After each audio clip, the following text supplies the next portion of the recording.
இன்ஃபோசிஸ் நிறுவனம் அவங்களோட ஊழியர்கள்ல இருந்து கிட்டத்தட்ட 700 பேரை பணி நீக்கம் செஞ்சிருந்தாங்க.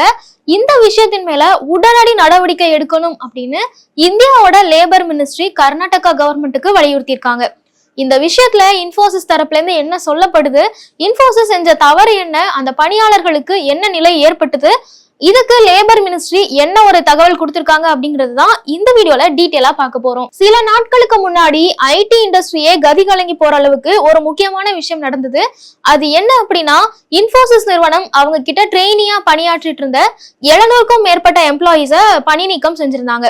இந்த ஒரு விஷயம் ஏன் பெரிய பேசு பொருள் ஆகுது அப்படின்னா, இந்த ட்ரெயினிஸ் எல்லாமே கடந்த 2022ல இன்ஜினியரிங் முடிச்ச நபர்கள். இவங்களுக்கு இன்ஃபோசிஸ் நிறுவனம் வேலை வழங்கியிருக்காங்க. ஆனா அவங்க ஜாப்ல ஜாயின் பண்ணல, வெயிட்டிங் பீரியட் மாதிரியே வச்சிருந்திருக்காங்க. 2 வருஷம் வெயிட்டிங் பீரியடுக்கு அப்புறமா இந்த 2024 அக்டோபர் மாதம் தான் அவங்க வேலையில ஜாயின் பண்ணிருக்காங்க. ஜாயின் பண்ணதுக்கு அப்புறமா அவங்களுக்கு கம்பெனிக்குள்ள இன்டர்னல் அசஸ்மெண்ட் அப்படின்னு ஒண்ணு நடக்கும். அந்த இன்டர்னல் அசஸ்மெண்ட்ல ஒரு ட்ரெயினிக்குமே 3 அட்டெம்ப்ட்ஸ் கொடுக்கப்படும். அந்த 3 அட்டெம்ப்ட்ஸையும் அவங்க கிளியர் பண்ணா மட்டும்தான் அவங்க அந்த நிறுவனத்துல எம்ப்ளாயியா தொடர முடியும். சோ இந்த ஒரு அசஸ்மெண்ட் ப்ராசஸ இந்த ஊழியர்கள் எல்லாமே ஃபெயில் ஆயிட்டாங்க, அதுல அவங்க தேர்ச்சி அடையல அப்படின்னு காரணம் சொல்லிதான் இன்ஃபோசிஸ் அவங்கள வேலையில இருந்து தூக்குனதா சொல்லப்படுது. ஆனா இந்த எம்ப்ளாயிஸ் தரப்புல என்ன சொல்றாங்க அப்படின்னா, எங்களுக்கு இந்த அசஸ்மெண்ட் ப்ராசஸ்னு சொன்னது ஒண்ணு, ஆனா சிலபஸ்ல இருந்து அதுக்கான எலிஜிபிலிட்டி கிரைட்டீரியா வரைக்கும் எல்லாத்தையுமே மாத்தி அமைச்சிட்டாங்க, எங்களுக்கு சொன்ன மாதிரி இந்த அசஸ்மெண்ட் ப்ராசஸ் நடக்கல அப்படின்னு ஒரு குற்றச்சாட்டும் வைக்கப்படுது. இதுக்கு இடையில நிறைய எக்ஸ்பர்ட்ஸ் எல்லாம் என்ன சொல்றாங்க அப்படின்னா, பொதுவாவே இந்த மாதிரியான நிறுவனங்கள் உலக அளவுல இருக்கக்கூடிய பெரு நிறுவனங்கள் கிட்ட இருந்து ப்ராஜெக்ட்ஸ் வாங்கி செய்யறதுதான் வேலையா பண்ணிட்டு இருக்காங்க.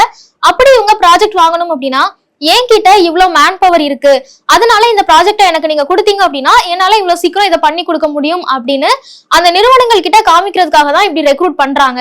ஆனா அவங்களுக்கு அந்த ப்ராஜெக்ட் கிடைக்காத பட்சத்துல இல்ல அந்த ப்ராஜெக்ட்ல ஏதாவது டிலே ஏற்படும் போது இவங்களுக்குலாம் அந்த எம்ப்ளாய்மெண்ட்டை கொடுக்க முடியாம இவங்கள ஒரு வெயிட்டிங் பீரியட்லயே வச்சிடறாங்க. அதனாலதான் இந்த 2 வருஷம் கேப் அப்படிங்கிறது ஏற்படுது அப்படின்னு சொல்றாங்க. சோ இந்த 2 வருஷம் கேப் மூலமா காத்திருந்து இன்ஃபோசிஸ்ல வேலைக்கு சேர்ந்த இந்த எம்ப்ளாயிஸ்க்கு எல்லாமே நீங்க அசஸ்மெண்ட்ல ஃபெயில் ஆயிட்டீங்க அப்படின்னு சொல்லி பணி நீக்கம் செஞ்சிருக்காங்க. பணி நீக்கம் செஞ்சது மட்டும் இல்ல, அங்க அந்த ப்ராசஸ் நடக்கும் போது அவங்க கிட்ட அதை கன்வே பண்ணதா இருக்கட்டும், அதை மற்ற ஊழியர்கள் கூட நீங்க பகிர்ந்துக்க கூடாது அப்படின்னு சொன்னதா இருக்கட்டும், அங்க நடக்கிறத போன்ல டாக்குமெண்ட் பண்ண விடாம பவுன்சர்ஸ் வச்சு தடுத்தது அப்படின்னு நிறைய விஷயங்கள் உள்ள நடந்திருக்கு. சோ இது எல்லாத்தையுமே ஒரு குற்றச்சாட்டா கம்பைன் பண்ணி NITES அப்படின்னு சொல்லப்படுற ஒரு அமைப்பு இந்தியாவோட லேபர் மினிஸ்ட்ரிக்கு ஒரு குற்றச்சாட்டா வைக்கிறாங்க. இந்த விஷயத்த லேபர் மினிஸ்ட்ரியும் அக்செப்ட் பண்ணிக்கிறாங்க.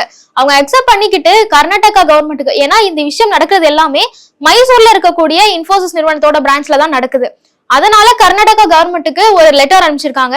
அந்த லெட்டர்ல என்ன குறிப்பிட்டிருக்காங்க அப்படின்னா, இந்த விஷயத்துக்கு நீங்க முக்கியத்துவம் கொடுத்து ரொம்ப விரைவில் இதுக்கு ஒரு தீர்வு காணணும், இது என்னன்னு விசாரிங்க, இவ்வளவு எம்ப்ளாயிஸ் இதனால பாதிக்கப்பட்டிருக்காங்க அப்படின்னு அந்த லெட்டர்ல குறிப்பிட்டிருக்காங்க. சோ இதுக்கு இன்ஃபோசிஸ் தரப்புல என்ன விளக்கம் கொடுக்குறாங்க அப்படின்னா, 700 ஊழியர்கள் அப்படின்னு சொல்றது தப்பு, 350 ஊழியர்களை தான் நாங்க பணி நீக்கம் செஞ்சிருக்கோம், அதுவும் அவங்க இந்த அசஸ்மெண்ட் ப்ராசஸ்ல தேர்ச்சி படல அப்படின்னா கண்டிப்பா உங்களை நாங்க டெர்மினேட் பண்ணிடுவோம் அப்படின்னு ஒரு பாண்ட் நாங்க ஆரம்பத்திலே போட்டிருந்தோம். சோ அதுல இருக்கிற மாதிரி தான் நாங்க நடந்திருக்கோம், இதுல எங்க மேல எந்த தப்பும் இல்ல அப்படிங்கிற மாதிரியான ஒரு ஸ்டாண்ட் எடுத்திருக்காங்க. இருந்தாலும் இந்தியாவோட லேபர் அண்ட் எம்ப்ளாய்மெண்ட் மினிஸ்ட்ரி கிட்ட என்ன குற்றச்சாட்டு வைக்கப்பட்டிருக்கு அப்படின்னா, இவங்க பண்ணது ஒரு வயலேஷன், லேபர் லாவை மீறி இவங்க நடந்திருக்காங்க அப்படிங்கறத குறிப்பிடுறாங்க.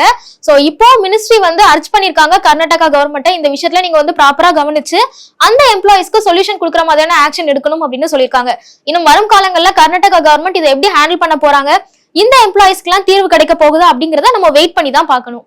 மேலும் ஈடி தமிழ் சேனல்ல வரப்போகும் பிசினஸ் மற்றும் அது ரிலேட்டடான வீடியோவை பார்க்க உடனே கீழே இருக்க சப்ஸ்கிரைப் பட்டனை கிளிக் பண்ணுங்க.